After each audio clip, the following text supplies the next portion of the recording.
जय हिंद साथियों, पुनः स्वागत है जीके की एक और क्लास। आज की क्लास में हम एसएससी जीडी की जीके का मॉक टेस्ट दूसरा लगाएंगे। ऑलरेडी हमने एक मॉक टेस्ट लगा चुके हैं 1-2 दिन पहले, आप प्लेलिस्ट में जाकर देख सकते हैं। आज का ये दूसरा जीके का मॉक टेस्ट है एसएससी जीडी के लिए, जो कि आगे परीक्षा होंगी एसएससी जीडी की, उन सभी के लिए महत्वपूर्ण है। और आप इस मॉक टेस्ट को लगाकर अपनी तैयारी भी चेक कर सकते हैं कि आपकी जीके के क्वेश्चन कितने लग रहे हैं। आप कर दीजिए चैनल को सब्सक्राइब। हम करते हैं शुरू। पहला प्रश्न देखते हैं।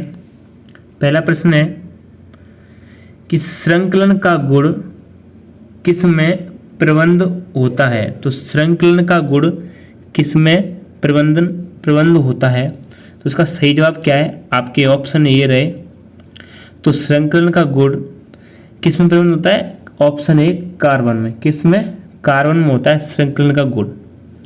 दूसरा प्रश्न देखते हैं। साथ ही में कमेंट करना कि आपके कितने क्वेश्चन बन रहे हैं, और एक कॉपी लीजिए। उसके साथ में इस तरह से एक किताब लेके खाली पेज में इस तरह से सही वाले इधर लिखो, गलत वाले इधर लिखो। जैसे सही आपका हो गया 1, पहला लिख दिया। 5वां सही हो गया, कॉमा लगा के 5वां लिख दिया। 6वां गलत है तो 6वां इधर लिख दो। फिर उसमें मिलान कीजिए कि कितने सही बैठते हैं। दूसरा प्रश्न देखते हैं। निम्नलिखित में से किस अधिनियम में नियंत्रक और महालेखा परीक्षक कहे जाने वाले पद के लिए सुझाव दिया। यानी ऐसा कौन सा अधिनियम था जिसने नियंत्रक और महालेखा परीक्षक के लिए के पद है उसके लिए सुझाव दिया था। तो कौन सा अधिनियम है? इसका सही जवाब है यानी ऑप्शन सी 1935 का अधिनियम, जिसने नियंत्रक और महालेखा परीक्षक पद के लिए सुझाव दिया था। कौन सा? 1935 का अधिनियम। तीसरा प्रश्न देखते हैं। चैनल पर नए तो सब्सक्राइब जरूर कर लेना। तीसरा प्रश्न है, भारत में प्रोजेक्ट टाइगर किस वर्ष में शुरू किया गया था। तो भारत में प्रोजेक्ट टाइगर की बात करें तो ये शुरू किया गया था प्रोजेक्ट टाइगर। इसका सही जवाब क्या है? यानी ऑप्शन डी इसका सही जवाब है। यानी ऑप्शन डी यानी 1973 में शुरू किया गया था क्या भारत में प्रोजेक्ट टाइगर। चौथा प्रश्न देखते हैं। चौथा प्रश्न है किस देश ने, चौथा प्रश्न क्या है कि किस देश ने वस्तु एवं सेवा कर सबसे पहले लागू किया था। यानी कौन सा देश था जिसने वस्तु एवं सेवा कर सबसे पहले लागू किया था। तो किसने किया था? इसका सही जवाब क्या है? इसका सही जवाब है ऑप्शन ए यानी फ्रांस ने किया था। और कब किया था? 1954 में। कब किया था? 1954 वस्तु एवं सेवा कर। अब देखते हैं पांचवा प्रश्न। पांचवा प्रश्न है नंदा देवी पर्वत चोटी किस राज्य में स्थित है। तो ये सबको पता है कि नंदा देवी पर्वत चोटी, जो कि इसका सही जवाब है ऑप्शन सी उत्तराखंड में। उत्तराखंड में स्थित है नंदा देवी पर्वत चोटी। छठवां प्रश्न देखते हैं। छठवां प्रश्न है निम्नलिखित में से किस पदार्थ का उड़ीसा की बादम पहाड़ी खानों में खनन किया जा रहा है। किस पदार्थ का उड़ीसा की बादम पहाड़ी खानों में खनन हो रहा है। तो इसका सही जवाब क्या है? छठे प्रश्न का सही आंसर क्या है? इसका सही जवाब है यानी ऑप्शन सी हेमेटाइट। क्या है? हेमेटाइट। हेमेटाइट का क्या रहा है? कौन सी यानी खानों में? बादम पहाड़ी खानों में, जो कि उड़ीसा में। सातवां प्रश्न देखते हैं। सातवां प्रश्न है कि निम्नलिखित में से कौन इंटरनेट का अग्रदूत था। तो निम्नलिखित में से कौन इंटरनेट का अग्रदूत था।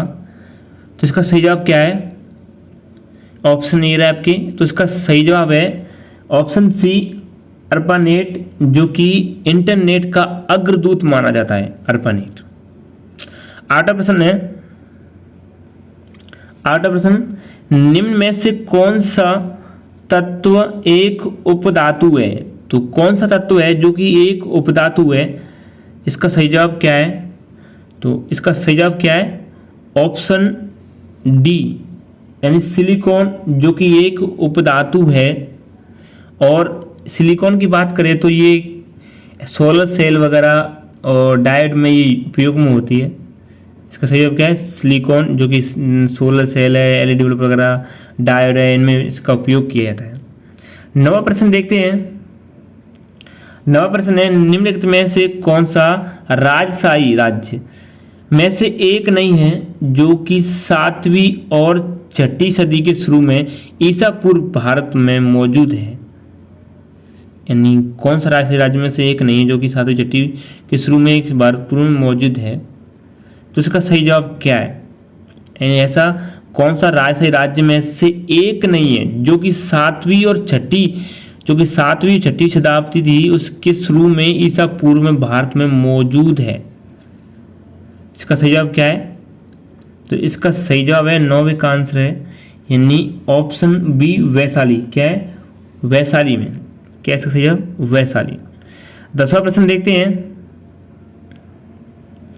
10वां प्रश्न है, मलीमत समिति की रिपोर्ट निम्नलिखित में से किस से संबंध है? मलीमत समिति की रिपोर्ट की बात करें, 10वें प्रश्न का सही जवाब क्या है? यानी मलीमत समिति की रिपोर्ट किस से संबंधित है? तो इसका सही जवाब क्या है? यानी आपराधिक न्याय प्रणाली सुधार से संबंधित है मलीमत समिति की रिपोर्ट। ऑप्शन सी सही है इसका। 11वां प्रश्न देखते हैं। 11वां प्रश्न है, मूसी तथा भीमा किस नदी की सहायक नदियां हैं? मूसी और भीमा की बात करें तो ये किसकी सहायक नदियां हैं? ऑप्शन ए रहे महानदी, ब्रह्मपुत्र, कृष्णा या कावेरी। तो इसका सही जवाब है कृष्णा नदी की सहायक है मूसी तथा भीमा।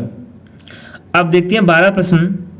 12वां वाला प्रश्न है, उस दर्रे का नाम बताइए जिसे उत्तराखंड में तीर्थयात्रियों द्वारा कैलाश मानसरोवर यात्रा के लिए प्रयोग किया जाता है। उस दर्रे का नाम क्या है जो कि उत्तराखंड में यात्रियों द्वारा कैलाश मानसरोवर यात्रा के लिए प्रयोग किया जाता है?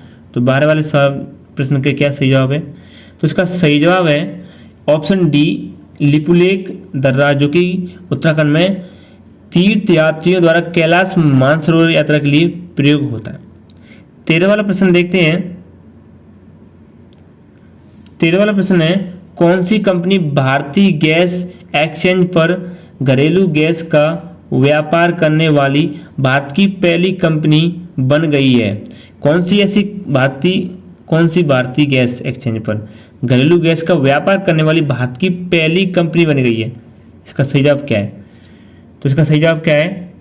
इसका सही जवाब है यानी ऑप्शन डी तेल और प्राकृतिक गैस निगम लिमिटेड। क्या है इसका सही जवाब? ऑप्शन डी तेल और प्राकृतिक गैस निगम लिमिटेड, जो कि भारतीय गैस एक्सचेंज पर घरेलू गैस का व्यापार करने वाली भारत की पहली कंपनी बन गई है। 14 वाला प्रश्न देखते हैं। 14 वाला प्रश्न है, सिक्किम के लिंबू समुदाय का पारंपरिक वाद्य यंत्र है कौन सा है? सिक्किम के लिंबू समुदाय का पारंपरिक वाद्य यंत्र क्या है?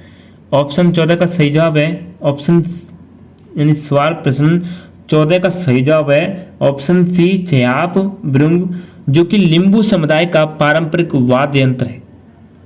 ऑप्शन सी सही है। 15 वाला प्रश्न देखते हैं। 15 वाला